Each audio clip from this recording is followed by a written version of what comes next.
পরিবারের কথা তারেক জিয়া কথা বলে বেগম খালেদা জিয়া আওয়ামী লীগের একটা মন্ত্রীর বিরুদ্ধে এই অভিযোগ আছে কিনা তার এই কথাটা আপনার উদ্ধ করতে হবে এই টকশোর মধ্য দিয়ে তারেক জিয়ার মতো দুর্নীতিবাজ নয় আপনার দুর্নীতির দায়ে দেশ ত্যাগ করতে হয়েছে আপনার 2001 সালে ক্ষমতায় এসে ড্যান্ডি ডাইংয়ের নামে আপনার হলো যে প্রতিষ্ঠান সৃষ্টি করতে যে 11,000 কোটি টাকা লুটপাট করেছে ব্যাংকের আজকে কোটি টাকা বিদেশ থেকে ফিরিয়ে এনেছে আওয়ামী লীগ পরিবারের বঙ্গবন্ধুর পরিবারের একটা ফ্যামিলির সদস্যর বিরুদ্ধে বলা যাবে না যে তারা দুর্নীতির সাথে জড়িত বাংলাদেশে পাচার করি আমি জায়গা নাই আওয়ামী লীগ স্বচ্ছতা জবাবদিহিতে আইনের শাসন প্রতিষ্ঠা করতে যে আপনার সিনিয়রিটিটা দেখেছি তাইলে আপনি সেই আওয়ামী লীগকে যদি আপনি কাঠগড়ায় দাঁড় করেন যাদেরকে দুর্নীতিবাজদেরকে আইনের আওতায় নিয়ে এসেছে জনগণের কাঠগড়ায় নিয়ে এসেছে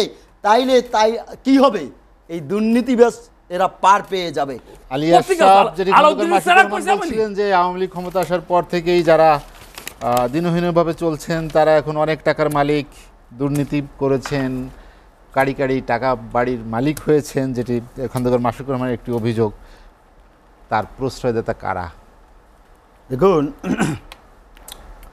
প্রথমত হলো যে আপনার দুর্নীতি এটি সমাজের জন্য একটা ব্যাধি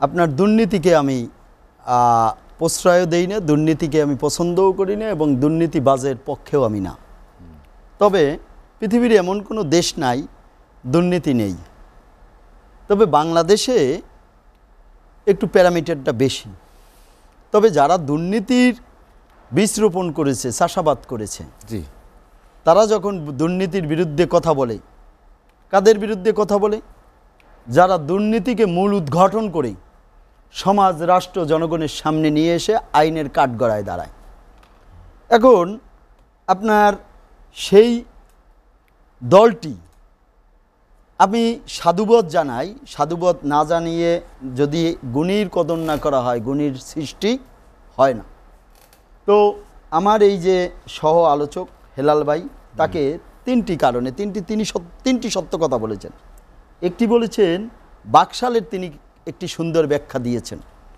বাকশাল তখনকার বাস্তবতা তেমন বাস্তবতা তাইলে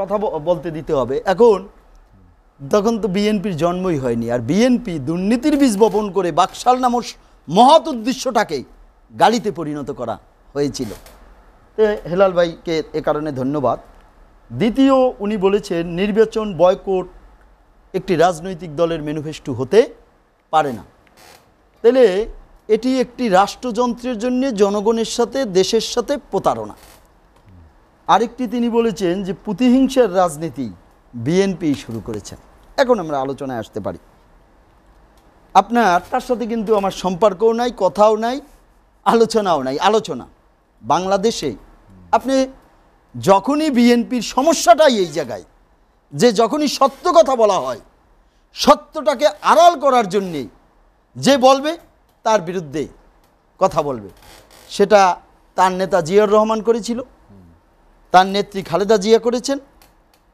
তার নব্য নেতা তারেক জিয়ার অত্যাচারে আপনার বিএনপি নামক দলটি ধ্বংস হয়ে যাচ্ছে স্বেচ্ছাচারিতা আর আপনার হিংসাত্মক কারণে এখন দেখুন রাজনীতি আমরা কেন করি রাজনীতি করি জনগণের জন্য দেশের জন্য দেশপ্রেমে উদ্বুদ্ধ হয়ে জনগণের কাছে দায়বদ্ধতা থেকে তা এখন যদি জনগণকেই আমরা প্রতিহত করি জনগণের রায়ের প্রতি আপনার প্রতিফলন না ঘটাতে দেই এখন আমি আন্দোলন করি একজন ফেরারি আসামির জন্যে আমি আন্দোলন করি জনগণের টাকা তছরূপ করার জন্যে দণ্ডপ্রাপ্ত আসামির জন্যে আরে বাবা জনগণের কি ঠেকছে যে তোমার স্বার্থে তুমি আন্দোলন করবা জনগণ রাস্তায় এসে মাইর খাবে এই কারণে আজকে বিএনপি নামক দল শুট নেতাদের নিয়ে যে রাজনৈতিক প্ল্যাটফর্ম তৈরি হয়েছিল সেটি ধ্বংসের পথে মাসুক বইয়ের মতো একটি পরিচ্ছন্ন মেধাবী ছাত্র নেতা থেকে আজকে বিএনপি নেতা তারা যখন বিএনপির আপনার ছাপাই গাইতে যে নিজের ব্যক্তিত্বকে বিসর্জন দেয় তখন দুঃখ লাগে কষ্ট লাগে আপনার আমি 2-3টা কথা আপনাকে বলে শেষ করে দিচ্ছি। জি। বঙ্গবন্ধুকে হত্যা কখন করা হলো? বঙ্গবন্ধু যে সন্তানটির জন্ম দেয়, যে সন্তানটির পিতা সে, তার প্রতি একটু দরদ থাকে আলাদা, আর অন্য ওই সন্তানের প্রতি দরদ বুঝবে না। তার 56 বছর বয়সের 23 বছর বাঙালির মুক্তির জন্য নিজের জীবনকে বিসর্জন দিয়েছে, যে জুলুম খেটেছে, সেই দেশটি যখন তিনি স্বাধীন করে দেখলেন কিছু জোচ্চোর ভুইফোর কালোবাচারির কাছে তার স্বাধীনতা ধ্বংস হয়ে যাচ্ছে, তখন তিনি এই স্বাধীনতার পরবর্তী যে জাসদ গণ আপনার দলগুলো তাদের একটি প্ল্যাটফর্মে নিয়ে আসলেন। একজন দূরদর্শী নেতার নেতৃত্বই তো এটা। তখন তাকে দেশি বিদেশি চক্রান্তের মধ্য দিয়ে হত্যা করা হলো। পর্দার অন্তরাল থেকে খুনের রাজত্ব কায়েম করে ক্ষমতাকে কুক্ষিগত করলো। শেষ করে দিচ্ছি, আপনার কাছে আবার আসবো। তখন না, আমি শেষ করে দিচ্ছি। তাহলে আপনার জিয়র রহমান তার 3.5 বছরে যেমনি প্রতিহিংসার রাজনীতি বীজ বপন করেছে, তেমনি আপনার সকল দলের রক্তে আর আন্দোলনের মধ্যে যে সরকারটি 91-তে হয়েছিল, তো 91-তে আপনার ক্ষমতায় যে 96-তে আপনার যে ভোটারবিহীন নির্বাচন ক্ষমতাকে কুক্ষিগত করতে যে 2001 সালে যে প্রতিহিংসার রাজনীতি করতে যে আজকে বাংলাদেশের রাজনীতি একটু অন্যরকম থাকতো। আজকে আওয়ামী লীগ 96 সালে ক্ষমতায় এসেছে। আওয়ামী লীগের সময় যারা আপনার ধরে নিলাম আওয়ামী লীগ একবারে দলীয়করণ করেছে, তা আওয়ামী লীগের সময় যারা আপনার এডমিন বলেন, পুলিশ বলেন, ট্যাক্স ক্যাডার বলেন, এডমিনে হয়েছে সর্বোচ্চ একটা ডিএস বা জয়েন্ট সেক্রেটারি, আর এডমিন ক্যাডারে একটা জয়েন্ট কমিশনার। তাইলে আজকে যারা আপনার এনবিআর এর চেয়ারম্যান, যারা মেম্বার, যারা আপনার সচিব, এ তো সব আপনার বিএনপি আর জাতীয় পার্টির সময়ের আপনার নিয়োগপ্রাপ্ত। তাইলে আজকে আপনি তার পিতা হলো যে এই বিএনপি জামাত জাতীয় পার্টি, তাহলে আওয়ামী লীগ তো আর পিতা নয়। আওয়ামী লীগ স্বচ্ছতা, জবাবদিহিতে, আইনের শাসন প্রতিষ্ঠা করতে যে আপনার সিনিয়রিটিটা দেখেছে। তাইলে আপনি সেই আওয়ামী লীগকে যদি আপনি কাঠগড়ায় দাঁড় করেন, যাদেরকে দুর্নীতিবাজদেরকে আইনের আওতায় নিয়ে এসেছে, জনগণের কাঠগড়ায় নিয়ে এসেছে, তাইলে তাই কি হবে? এই দুর্নীতিবাজ এরা পার পেয়ে যাবে। আসুন আমরা দেশের জনগণের পক্ষে কথা বলি, দুর্নীতিবাজের বিরুদ্ধে কথা বলি।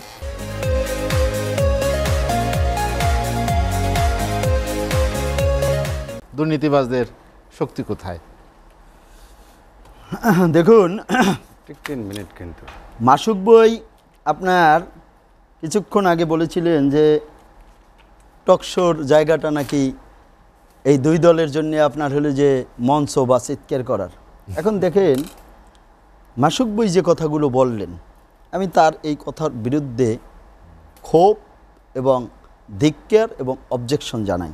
দেখেন, কথা বলার আগে আমাদের ব্যালেন্স রাখতে হবে। আপনার হলো যে তিনি যে বললেন যে জয়, পুতুল, প্রধানমন্ত্রী শেখ রেহানা, জাতির পিতার পরিবারের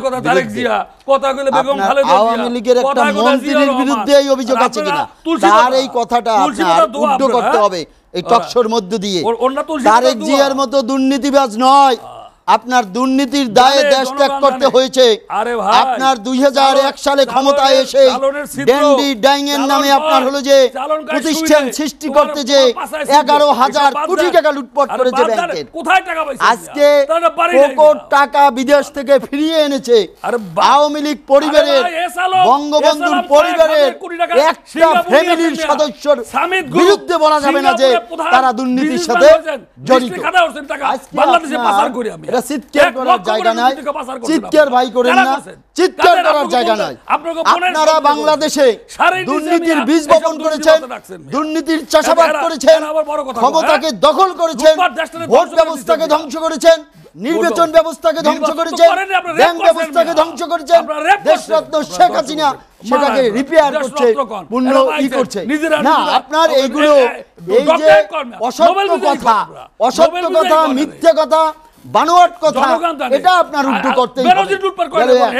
দ্বিতীয়ত হলো যে আপনার, আমি একাধিকবার বলছি, দেখেন আপনার 5% দুর্নীতিবাজের কাছে পাসপোর্ট বিল হয়ে 5% দুর্নীতিবাজের সাতটা কাছে পাসপোর্ট কোত্থেকে বাইরে আপনার আপনারা? 95% এদেশের সুষ্ঠু নাগরিক এবং সাতটা পাসপোর্ট কোত্থেকে আপনার বাইরে?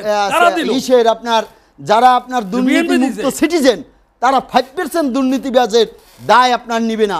আজকে বঙ্গবন্ধু কন্যা দেশরত্ন শেখ হাসিনা দুদককে শক্তিশালী করেছেন আপনার দুর্নীতিবাজদের ধরার জন্যে। তারপরে আপনার যে জায়গায় দুর্নীতি হচ্ছে সেই জায়গাগুলোই আপনার দেখবেন তার প্রতিটা প্রেস কনফারেন্স থেকে বক্তব্য থেকে শুরু করে যে দুর্নীতিবাজের বিরুদ্ধে মিডিয়া থেকে শুরু করে সব জায়গায়।